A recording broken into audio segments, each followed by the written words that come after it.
Sylvia Carmichael did not cry when she signed the deed to the four-bedroom colonial house she had shared with her husband for 40 years. She didn't cry when the moving trucks hauled away her antique mahogany dining set, nor did she shed a tear when she drove out of the manicured cul-de-sac of Whispering Pines for the last time. Instead, she drove her beat-up Subaru 10 miles out of town, off the paved county roads of high desert Oregon, and parked at the base of a rugged limestone bluff. This was her new home, a cavernous opening in the earth, framed by reinforced steel and thick, south-facing insulated glass. Jason had bought the bluff 20 years ago. An engineer by trade and a dreamer by nature, he had spent his weekends boring into the rock, packing tires with rammed earth, and designing a passive solar and geothermal heating system. He called it an Earthship sanctuary. The town of Pine Ridge just called it a hole in the ground. Jason had died of a sudden stroke before they could finish it. Now, at 68, Sylvia was going to live in it. The mockery began before the dust from her Subaru had even settled. In a town where status was measured by the square footage of your wraparound porch and the greenness of your chemically treated lawn, Sylvia's decision to move into a literal cave was treated as a public scandal. Grief makes people do insane things. Brenda Higgins declared loudly over coffee at the Pine Ridge Diner, ensuring her voice carried to the corner booth where Sylvia was quietly drinking her tea. The poor woman is living like a badger. I drove by yesterday. She was chopping her own firewood. At her age, it's unseemly. Sylvia ignored them. She spent her days caulking the massive glass frontage, organizing her pantry shelves built directly into the cool limestone, and listening to the absolute grounding silence of the earth. The cave was a marvel of physics. No matter how hot the high desert sun beat down in July, the ambient temperature inside the living area hovered at a perfect 62 degrees, but the town wasn't just content to gossip. Some saw an opportunity. Gregory Hayes was Sylvia's nephew, a slick local real estate developer who wore suits that cost more than Sylvia's car. Gregory had recently broken ground on a new subdivision called The Vista, a collection of modern, glass-heavy, ultra-luxury homes built on the ridge directly overlooking Sylvia's valley. Gregory didn't just hate the cave because it was an eyesore. He hated it because Sylvia's 100-acre parcel of valley floor was the only thing standing between his new development and a proposed private golf course. One brisk Tuesday in late October, Gregory showed up at the cave with Mayor Richard Dempsey in tow. "Aunt Sylvia," Gregory said, stepping gingerly over a pile of curing concrete, eyeing the interior with undisguised disgust. "You can't live like this. It's not safe. There's no central HVAC. You're off the municipal grid. What happens when winter hits? The earth is my HVAC, Gregory," Sylvia said calmly, wiping her hands on her denim apron. "The thermal mass of the rock absorbs the solar heat during the day and radiates it at night." Jason did the math. "It's perfectly safe." Mayor Dempsey cleared his throat, pulling a clipboard from his jacket. "Mrs. Carmichael, be reasonable. We have zoning ordinances. Habitable structures require standard municipal hookups. Gregory here is deeply concerned for your welfare. In fact, he's offered to move you into one of the assisted living condos at the Vista, free of charge." Sylvia saw right through the performance. Ads and attention-grabbing content. "So land, Richard." Gregory stepped forward, his tone shifting from faux concern to business cold. "The county will condemn it as an uninhabitable hazard. We'll tear out this bunker and regrade the valley. It's for the best, Sylvia. If you don't sign the transfer papers, we'll have you declared mentally unfit to manage your own affairs." The threat hung heavy in the cool air of the cave. They were going to steal Jason's dream and pave it over for golf carts. "Get off my property," Sylvia said, her voice barely above a whisper, but laced with a sudden, sharp steel that made both men step back. "Both of you. You're going to freeze to death in this tomb, Sylvia," Gregory yelled over his shoulder as he retreated to his leased Mercedes.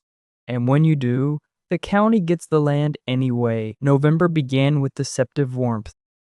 The local news anchors joked about a delayed winter, and the residents of Pine Ridge kept their patio furniture out.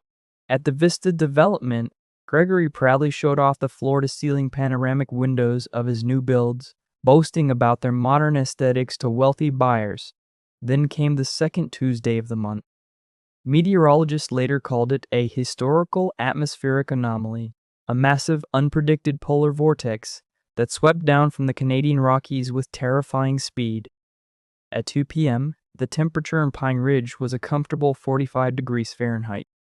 By 4 p.m., the wind began to howl, ripping shingles from roofs. By 6:10 p.m., the temperature had plummeted to 5 degrees. By midnight, it was -15, with a wind chill of -35, a 40-degree drop in a matter of hours. The aging municipal power grid of Pine Ridge, utterly unprepared for the sudden massive surge in heating demand, groaned and failed. At 1:15 a.m., the entire county went dark. In her cave, Sylvia woke up to the sound of the wind screaming against the limestone bluff. She got out of bed, her bare feet touching the polished stone floor. It was slightly cool, but not freezing. She walked to the living room and checked the thermometer Jason had mounted on the rock wall. 61 degrees Faft. The thousands of tons of earth surrounding her home were acting exactly as Jason had promised, a massive thermal battery that laughed at the plunging temperatures outside. Sylvia struck a single match, lit her small cast-iron wood stove just to take the chill off the air, and put a kettle on to boil. She sat by the reinforced glass, sipping chamomile tea, and watched the valley below plunge into a deadly, freezing darkness. Up on the ridge, Gregory Hayes was living a nightmare. His ultra-luxury homes at the Vista were architectural marvels, but they were entirely dependent on grid power. The moment the electricity died, the massive, poorly insulated panoramic windows turned into sheets of ice. Without the forced air furnaces, the temperature inside his own model home dropped from 70 degrees to 30 degrees in less than 2 hours. At 3 a.m., the first pipe burst. The water, freezing as it sprayed out of the drywall, coated Gregory's imported hardwood floors in a layer of dangerous black ice. He was wrapped in 3 winter coats, shivering violently, trying to dial emergency services on a dying cell phone. The lines were completely jammed. Across town, Brenda Higgins was faring no better. Her historic Victorian home was a drafty sieve. The wind tore through the antique window frames. Extinguishing the candles, she tried to light. Her teeth chattered so hard she chipped a molar. By 4 a.m., frost was forming on her indoor houseplants. Panic gripped Pine Ridge. The roads were completely impassable due to flash-freezing rain that had preceded the snow. The county plows couldn't start. People were trapped in rapidly freezing wooden boxes, realizing with mounting horror that help was not coming. At 5 a.m., Gregory made a desperate, humiliating decision. His model home was hitting 15 degrees. He was going to die if he stayed. He knew of only one place nearby that didn't rely on the grid. Wrapping himself in a sleeping bag, Gregory forced his way out the front door and began the treacherous, mile-long slide down the bluff toward his aunt's property. Sylvia was reading by the light of a kerosene lamp when she heard the frantic, weak pounding on her heavy oak door. When she pulled it open, a gust of -20-degree air rushed in, bringing with it a stumbling, ice-crusted figure. Gregory collapsed onto the warm stone floor, sobbing uncontrollably. His lips were blue, his eyelashes caked with frost. Sylvia didn't say a word. She closed the heavy door, shutting out the deadly wind, and dragged her nephew toward the wood stove. She wrapped him in heavy wool blankets and forced a mug of hot, sugary tea into his trembling hands. Gregory looked around wildly. He saw the flourishing potted ferns by the window. He felt the gentle ambient warmth radiating from the walls themselves. He looked at the thermometer, 64 degrees Fair. How? He stammered, his teeth clicking. My house. The pipes exploded. It's a freezer up there. The earth doesn't care about the power grid, Gregory, Sylvia said quietly. 30 minutes later, there was another knock. It was Mayor Dempsey, half carrying a nearly unconscious Brenda Higgins. Dempsey's SUV had slid off the road into a ditch at the bottom of the bluff while he was trying to evacuate Brenda. They had seen the faint, warm glow of Sylvia's kerosene lamp through the storm and crawled the rest of the way. "Please," Dempsey begged, his usual political bravado entirely gone, replaced by the primal terror of a freezing animal.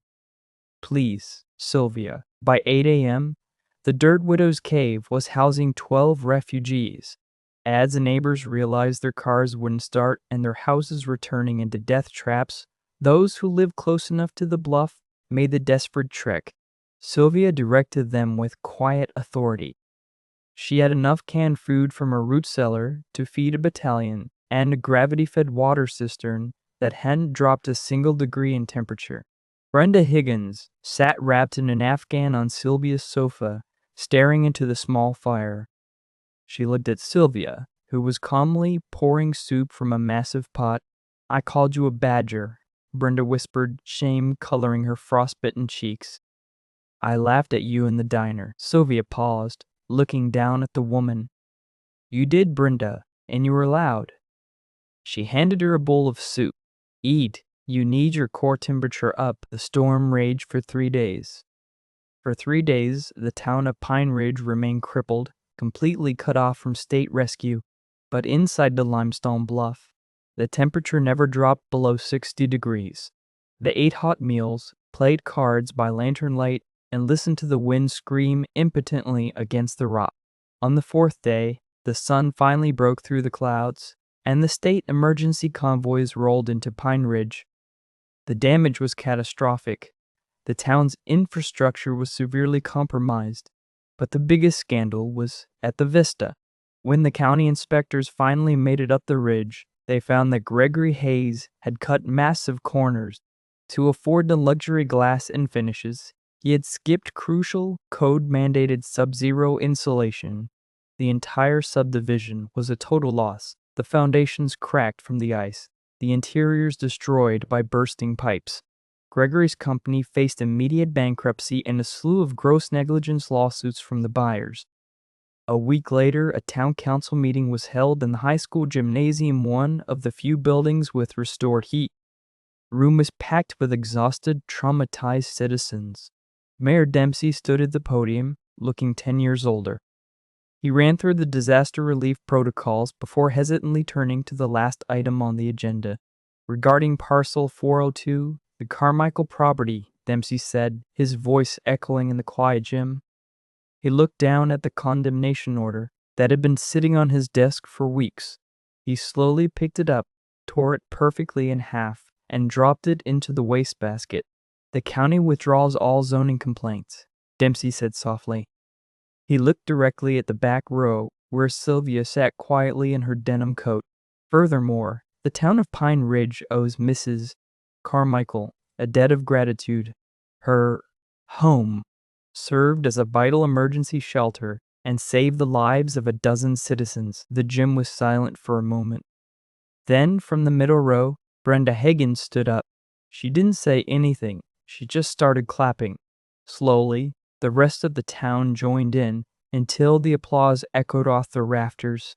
Sylvia didn't smile, but she gave a brief, polite nod. She left the meeting early, stepping out into the crisp, freezing afternoon air. She drove her beat-up Subaru back down the plowed dirt road, past the ruined, shattered glass boxes of her nephew's failed empire, and parked at the base of the bluff. She walked into her quiet, perfectly warm home, ran her hand along the solid limestone wall, and smiled. "We did good, Jason," she whispered to the rock. "We did good."